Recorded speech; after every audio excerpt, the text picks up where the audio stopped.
اس حدیث میں سورج کے طلوع اور غروب کا سبب زمین کی حرکت کی بجائے سورج کی حرکت کو قرار دیا گیا ہے، اس کی کیا وجہ ہے؟ وہ زمانہ ایسا تھا کہ اس میں لوگ زمین کی حرکت کو نہیں جانتے تھے۔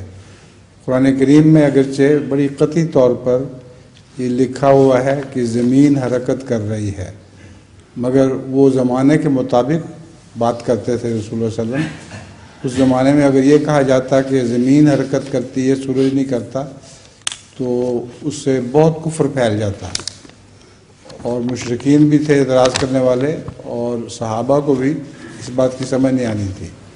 اس لیے آن حضرت صلی اللہ علیہ وآلہ وسلم ہر شخص کے عقل و فہم کے مطابق کلام کیا کرتے تھے، ایسی بات کی جو ان کو سمجھ آ سکتی تھی۔